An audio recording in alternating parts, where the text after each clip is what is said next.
बच्चों regression line, अब regression line अगर एक्स और वाई फाइंड करनी हो, रिग्रेशन लाइन अगर एक्स और वाई, आवाज आ रही है आमना? फाग मियां, आवाज आ रही है? ओके अच्छा बच्चों, अब हमने ये लाइन फाइंड करनी है x is equal to a plus b y. तो बच्चों याद रखें, यहाँ पे हमें लाइन में क्या करना होगा, किधर गया किधर गया किधर गया, x is equal to a plus b y में हमने अगर b फाइंड कर लिया और a फाइंड कर लिया तो हमारी लाइन कंप्लीट हो जाएगी। याद आ रहा है कुछ कुछ?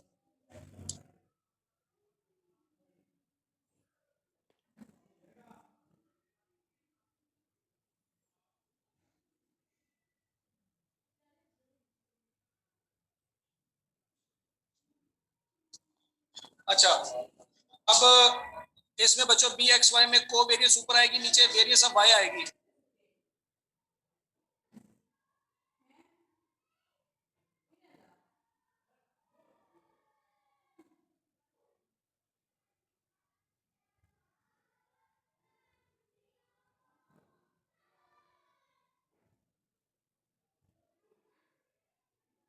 अच्छा बच्चों, ये सुमेशन एक्स वाई भी अवेलेबल है हमारे पास, सुमेशन एक्स भी अवेलेबल है, सुमेशन वाई भी अवेलेबल है। सुमेशन वाई स्क्वायर हमें निकालना पड़ेगा। क्या सुमेशन वाई स्क्वायर हम निकाल सकते हैं? वाई का स्क्वायर लें जरा, 70 का स्क्वायर लें 4900 आता है। क्या ये बात समझ आती है आपको?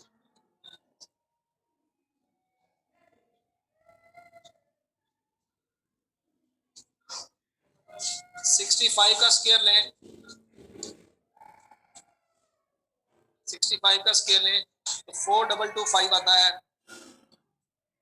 72 का स्क्वायर लें तो 5184 आता है।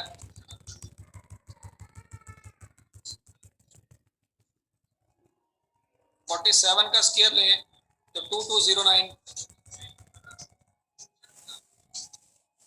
80 का स्क्वायर लें तो 6400। 60 का स्क्वायर लें 3600। 55 का स्क्वायर लें 3025। इन सबको जमा करें, सुमेशन वाई स्क्वायर क्या आता है बच्चों? 29543।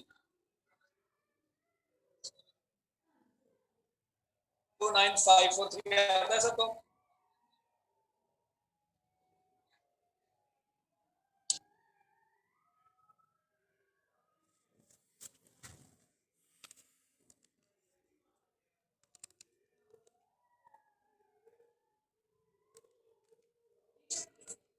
ठीक हो गया?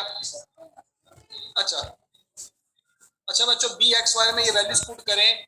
7 into 2504.5 minus 38.5 into 449 over 7 into 29543 minus 449 का होल स्क्वायर। चेक करें क्या बी एक्स वाई की वैल्यू ये आती है? चेक करें शाबाश।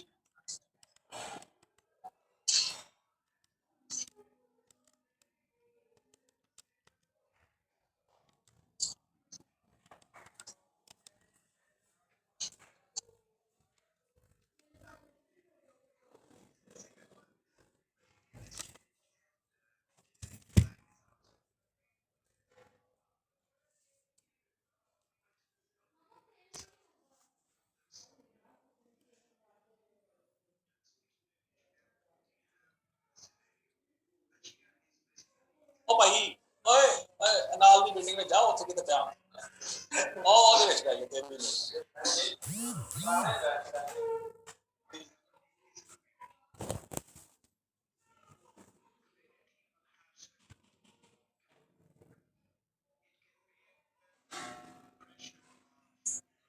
अच्छा बच्चों 0.04277 आ गया जी।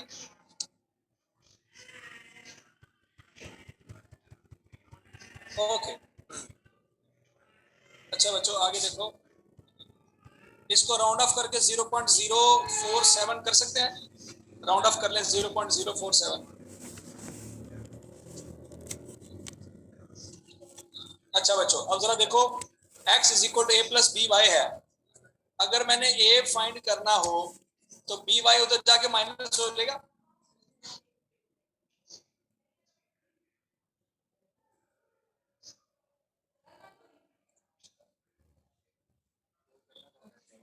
तो बच्चों a इज इक्वल हो जाएगा x bar minus b y bar. a हो जाएगा x bar minus b y bar. तो बच्चों x बार यहां से निकल आएगा, b हमने यहां से निकाल लिया, y बार निकल आएगा सुमेशन y और x। तो क्या a की वैल्यू आ जाती है बच्चों? ये देखो जरा, सुमेशन x है 38.5, सुमेशन y है 449। तो 38.5 डिवाइडेड बाय 7 और इधर 449 डिवाइडेड बाय 7, a की वैल्यू कैलकुलेट हो जाती है 2.4779।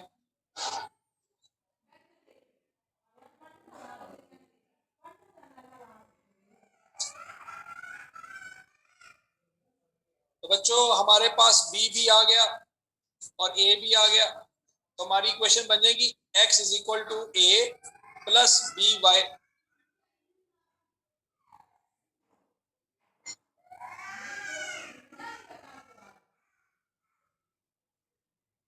बता दें, शाबाश शाबाश शाबाश।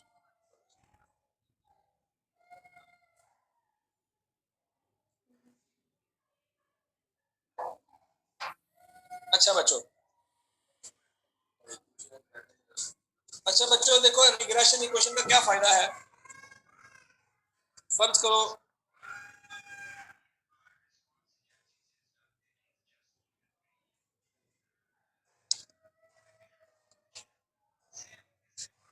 करो बच्चों क्लास में एक बच्चा है, उसकी हाइट है 6.2, उसका वेट नहीं पता। क्या हम उसका वेट फाइंड कर सकते हैं?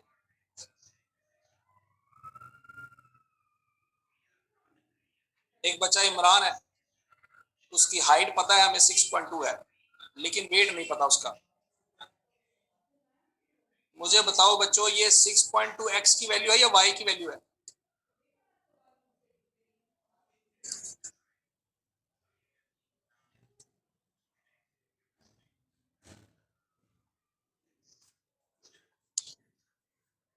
हाइट को हमने शो किया x से। तो बच्चों मुझे बताओ किस लाइन में पुट करेंगे x की value?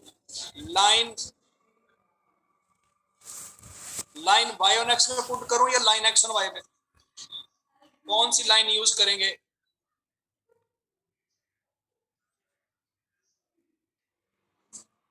Line y on x। Very good. क्यों? क्योंकि x by default independent variable होता है, by default line y on x use होगी। अच्छा बच्चों अब ये एक बच्चा है इमरान, उसकी हाइट है 6.2, उसका वेट नहीं पता। इसके लिए हमने लाइन y ऑन x बनाई हुई है, ये लाइन याद है, y is equal to -4.61 plus 12.5x।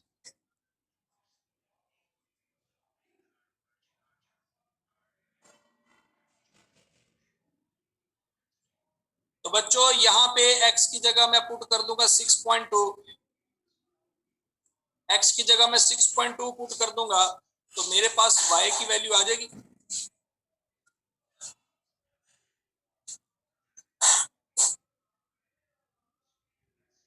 तो ऐसे मुझे इमरान का वेट पता चल जाएगा, एस्टिमेटेड कितना वेट है उसका, 73 kg।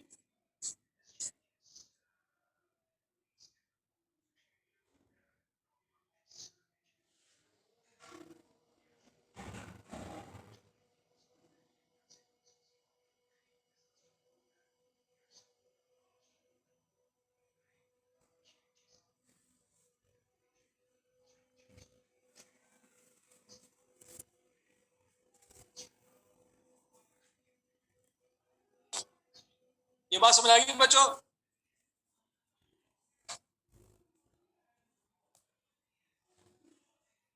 Six point two actual value है, ये एक्चुअल वैल्यू है, बंदे की एक्चुअल हाइट है, लेकिन 73 जो आई है ये एस्टिमेटेड वैल्यू है। एक बंदे की एक्चुअल हाइट है 6.2, हमें उसका वेट नहीं पता, उसका वेट जो हमने निकाला है वो एस्टिमेटेड है। ये जो ऊपर कैप लगा हुआ है ना, ये कैप का मतलब है एस्टिमेट, ये एक्चुअल नहीं है, ये एस्टिमेट है। ये जो y के ऊपर कैप है, इस कैप का मतलब क्या है कि ये एक्चुअल नहीं है, ये एस्टिमेट है।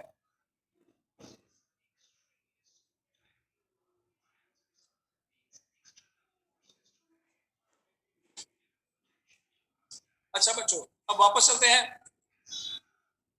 एक और बच्चा है अली, अली हो गया, हाँ अली हो गया। और कोई बच्चा सोचो, उमर, उमर, उमर का हमें वेट पता है 80 किलो है, लेकिन उसकी हाइट नहीं पता। नहीं 80 किलो तो ज्यादा है, उमर का वेट है 45 kg। उमर का वेट है 45 kg, पतला सा बेचारा, कि उसकी हाइट क्या है। तो बच्चों अब सोच के जवाब देना, कौन सी लाइन यूज करेंगे, लाइन y ऑन x या लाइन x ऑन y।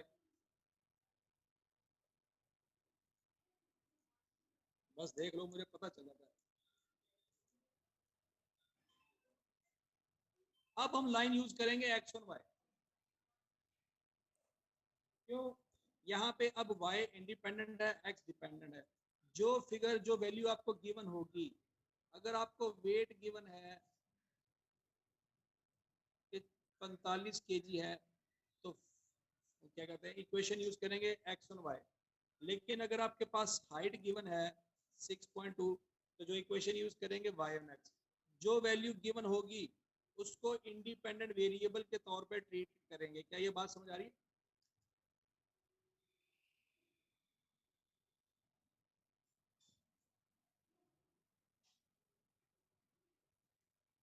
अच्छा, अब बच्चों अब जरा आगे देखो। अब मेरे पास ये हाइट आएगी,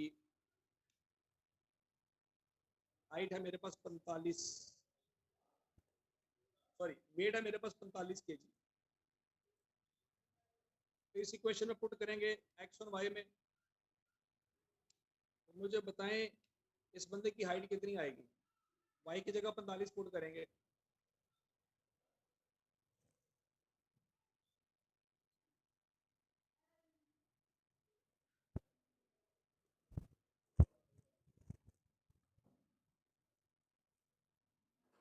तो जी उमर मियाँ 6.5 फीट के हैं, नहीं 4.5 फीट के हैं।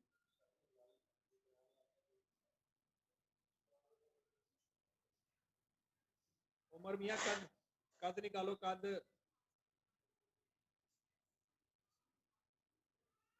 कद छोटा रह गया तो छोटे भाई की शादी पहले हो जाएगी।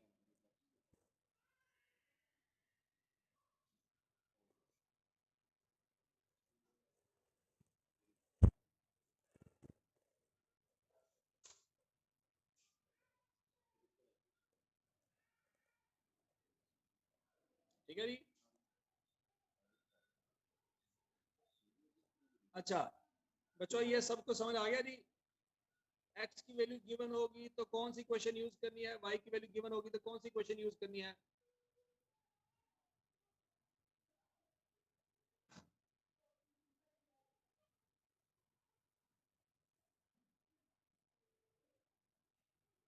ओके। अब बच्चों,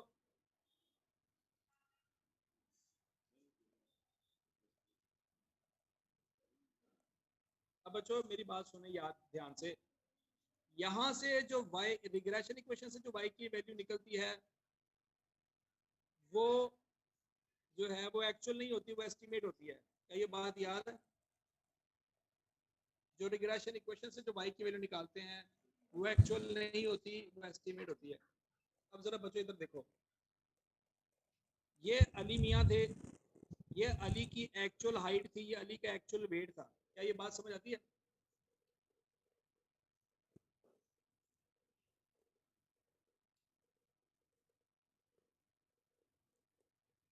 5.9 अली की एक्चुअल हाइट थी, 70 अली का एक्चुअल वेट था। अगर बच्चों मैं ये 5.9 की वैल्यू x की जगह पुट करूं, इस x की जगह मैं x 5.9 एक्चुअल वैल्यू पुट करूं, तो मुझे बताएं एस्टिमेटेड वैल्यू ऑफ y क्या आएगी?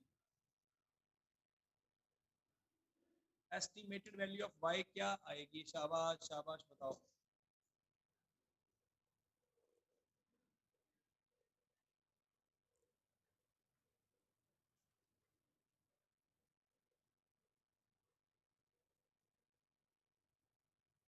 -4.61 प्लस 12.5 इंटू 5.9 69.14। क्या ये बात समझ आती है बच्चों? 69.14।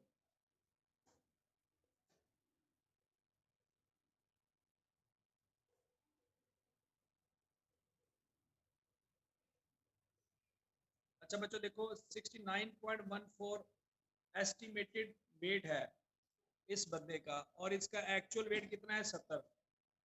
क्या एस्टिमेट में और एक्चुअल वेट में फर्क है? क्या एस्टिमेटेड वेट में और बहुत ज्यादा है? फर्क है तो सही, लेकिन इतना ज्यादा नहीं है। क्या ये बात समझ आ रही है बच्चों? ओके। अब बच्चों अब 5.8 पुट करना है हमने। 5.8 इस इक्वेशन में 5.9 की जगह 5.8 पुट करें और आंसर निकालें, क्या आता है?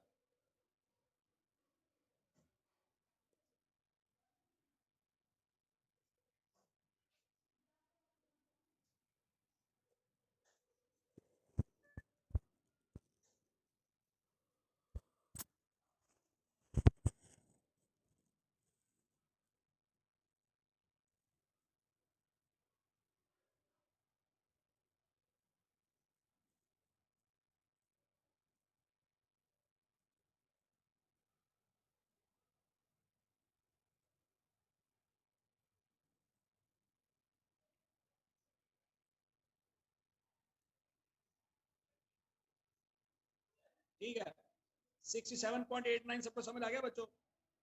अब इस बंदे का एक्चुअल वेट है 65, एस्टिमेटेड है 67.89। क्या फर्क है या नहीं है? एक्चुअल में और एस्टिमेटेड में फर्क है बच्चों? Very good. अच्छा, अकबर साहब की हाइट है 6 फीट। अब अकबर साहब का वेट चेक कर लेते हैं।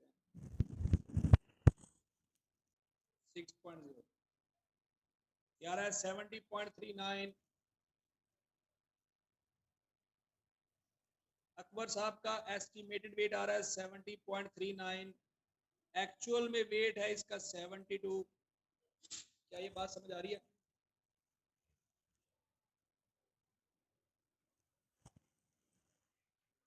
इसी तरह से भट्टी का, आकिब का, उस्मान का, अवैस का एस्टिमेटेड वेट निकाल लो बच्चों। शाबाश शाबाश शाबाश। इन चारों का एस्टिमेटेड वेट निकाल के चेक कर लें, क्या यही आता है? जल्दी जल्दी, शाबाश शाबाश शाबाश।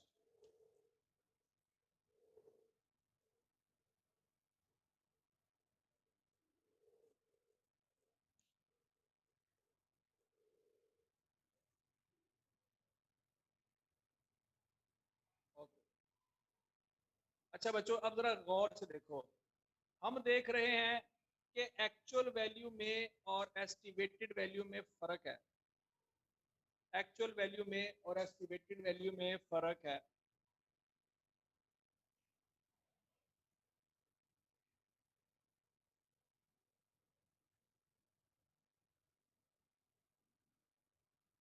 अब हमने देखना यह है कि ये फर्क कितना ज्यादा है। बच्चों अब हम करने जा रहे हैं कि एक्चुअल वैल्यू में से एस्टिमेटेड वैल्यू को माइनस करने जा रहे हैं। बच्चों सोच समझ के जवाब दो। 70 में से 69.14 माइनस करेंगे तो आंसर क्या आएगा?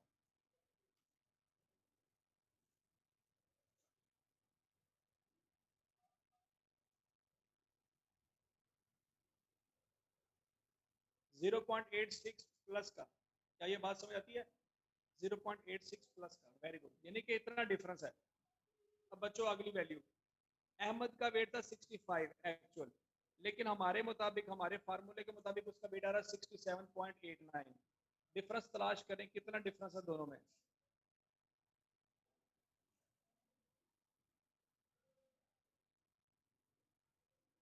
-2.89 का डिफरेंस आता है।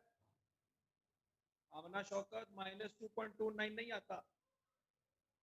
आमना शौकत, वेरी गुड। अच्छा जी, आगे चलते हैं। अकबर का एक्चुअल वेट था 72 kg, हमारे मुताबिक उसका वेट होना चाहिए 70 kg। तो जरा डिफरेंस तलाश करो कितना आता है, दोनों में फर्क कितना है।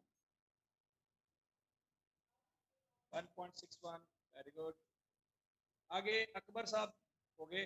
भट्टी, भट्टी साहब का एक्चुअल वेट है 47 kg, हमारे मुताबिक भट्टी साहब होने चाहिए 45 kg के। तो जरा डिफरेंस तलाश करें। भट्टी मियाँ खुद ही बता दे अपना डिफरेंस।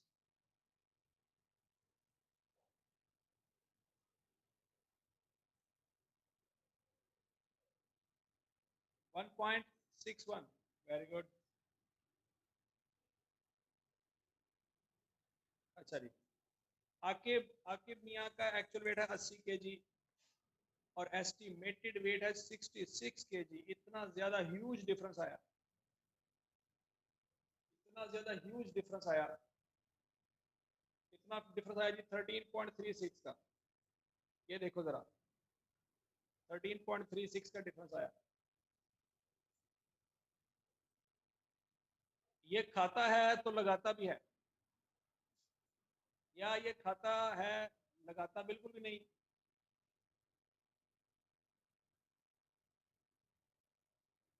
या ये वो बंदा है जिसको हवा भी लग जाती है, मतलब ये हवा भी खाता है तो लग जाती है, हैं?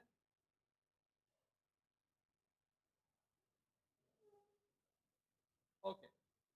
अब यहाँ पे उस्मान मियाँ आए हैं। उस्मान मियाँ का एक्चुअल वेट है 60 kg, हमारे मुताबिक उसका वेट होना चाहिए 65 kg। कितना डिफरेंस है?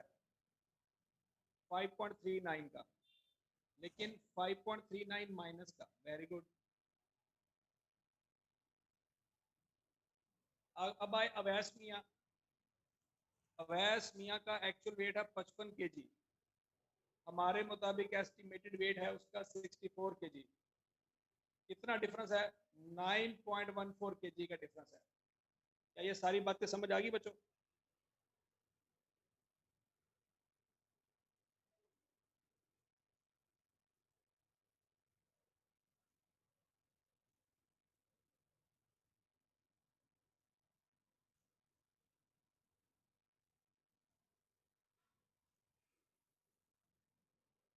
वेरी गुड बच्चों।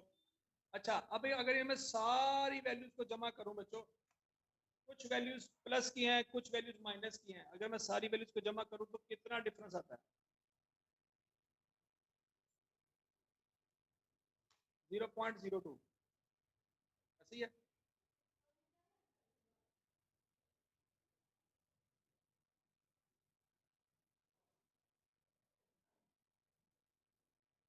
ये जो 0.02 आंसर आया बच्चों, इसको कहते हैं एरर, या इसको कहते हैं रेजिड्यू।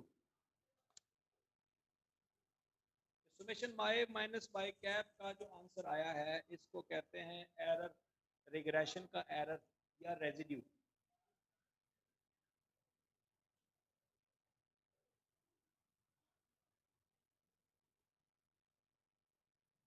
क्या ये बात समझ आ गई बच्चों?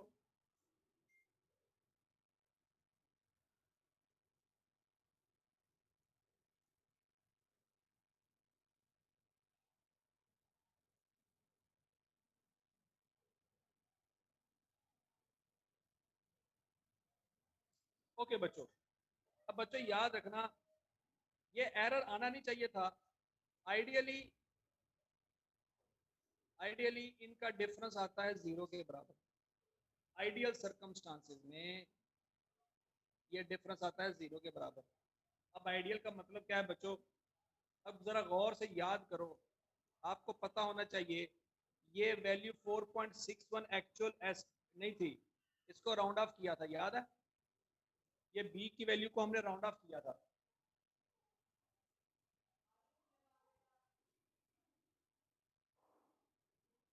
और ए की वैल्यू को भी राउंड ऑफ किया था हमने। ये ए की वैल्यू जो आई थी ये भी राउंड ऑफ किया था, याद है? ये वैल्यूज राउंड ऑफ करने की वजह से ये डिफरेंस ठीक नहीं आ रहे। अगर एग्जैक्ट वैल्यू यूज की जाती तो ये आंसर 0 आना था। क्या ये बात समझ आ रही है?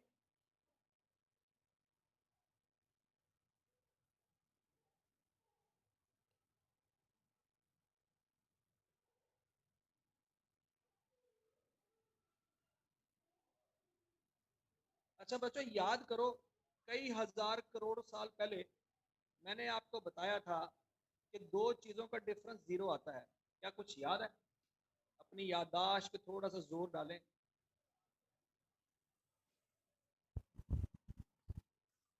वो क्या था जिसका आंसर 0 आता था? Very good. हमने पढ़ा था कि तमाम वैल्यूज में से जब मीन को माइनस करेंगे, याद है कुछ कुछ अरिथमेटिक मीन की प्रॉपर्टी?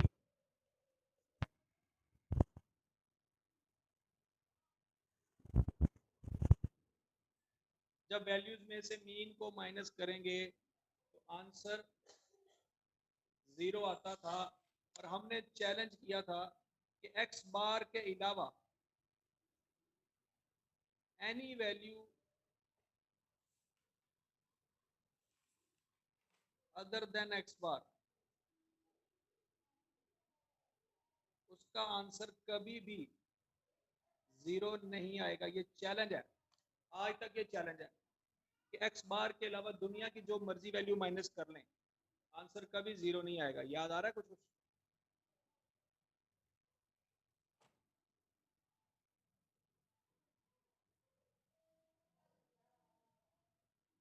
ये बातें कई हजार साल पहले मैंने बताई थी, शायद अब आपको भूल गई हूँ।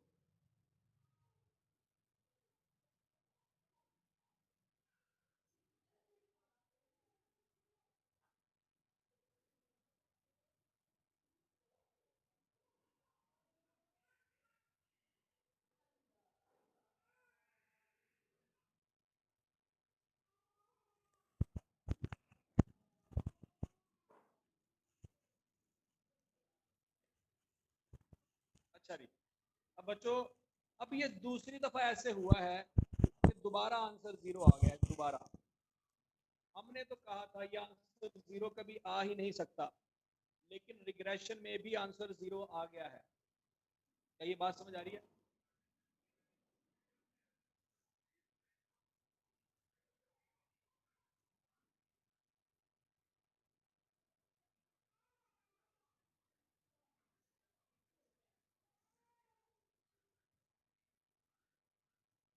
तो बच्चों, अगर ये आंसर 0 आ गया है और हमने कहा था कि एवरेज के अलावा जो मर्जी वैल्यू आ जाए आंसर कभी 0 नहीं आएगा, लेकिन यहाँ पे आंसर 0 आ गया, तो इसका मतलब ये हुआ कि ये वाई कैप भी बेसिकली एक एवरेज है।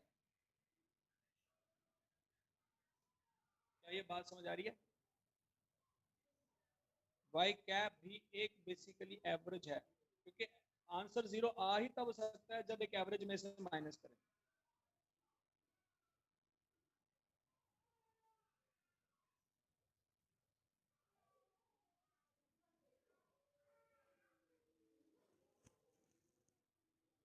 Regression line is an average line.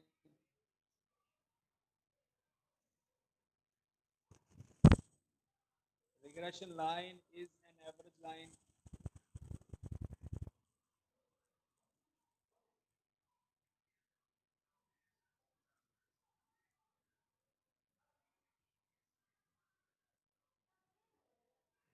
अच्छा बच्चों देखो, अब जरा, अगर मैं हाइट को रखूं एक्स एक्सिस पे और वेट को रखूं वाई एक्सिस पे, तो बच्चों देखो, कुछ वैल्यू लाइन से नीचे है, कुछ वैल्यू लाइन से ऊपर है। क्या ये बात समझ आती है?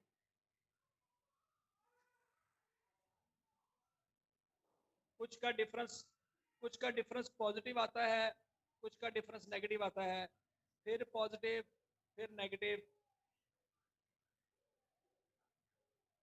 ये जो डॉट लगे हुए ना, डॉट, ये जो डॉट है ये एक्चुअल वैल्यूज हैं, एक्चुअल वैल्यूज। ये जो डॉट लगे हुए हैं ना बच्चों, ये एक्चुअल वैल्यूज हैं। हाइट और वेट मतलब ये पूरा पेयर, ये अली अली की हाइट है 5.9 और वेट है 70 kg। ठीक हो गया। यहाँ पे कहीं पे अली, ये डॉट लगा हुआ है, ये अली अली की वैल्यू है। यहाँ पे वेट है 5. हाइट है 5.9 और वेट है 70 kg।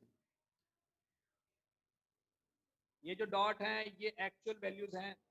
और बच्चों ये जो लाइन बीच में से गुजर रही है ये एस्टिमेटेड लाइन है, ये रिग्रेशन लाइन है।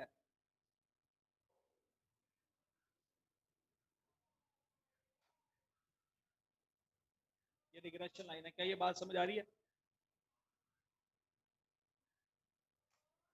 देखो एक डॉट रिग्रेशन लाइन से इतना दूर था कि डिफरेंस आ रहा था 13.36 का। याद आ रहा है कुछ कुछ? एक डॉट इतना दूर था कि रिग्रेशन लाइन का वेट आ रहा था 66 और एक्चुअल वेट आ रहा था 80। मतलब वो रिग्रेशन लाइन से ऊपर था, वो रिग्रेशन लाइन से ऊपर था। यहाँ पे वेट है 80, रिग्रेशन लाइन का आ रहा है 66। और एक वेट ऐसा था जो रिग्रेशन लाइन से नीचे था।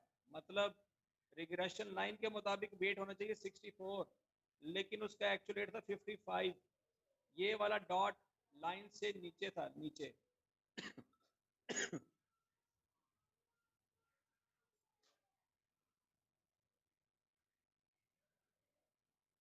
मतलब यहाँ पे करके होगा -9,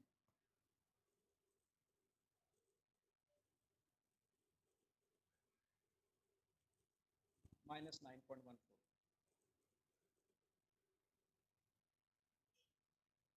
तो कुछ वैल्यूज रिग्रेशन लाइन से ऊपर हैं, कुछ वैल्यूज रिग्रेशन लाइन से नीचे हैं। क्या यहाँ तक की बात समझ आ गई है बच्चों?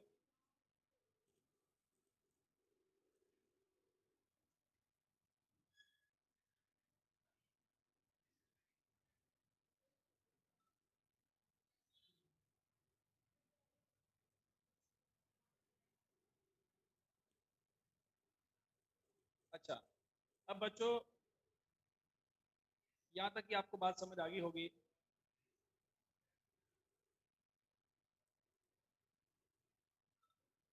अब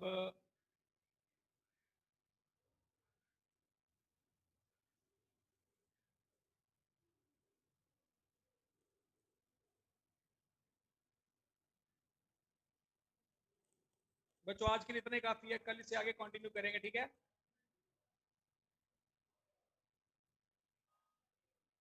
आप चैप्टर नंबर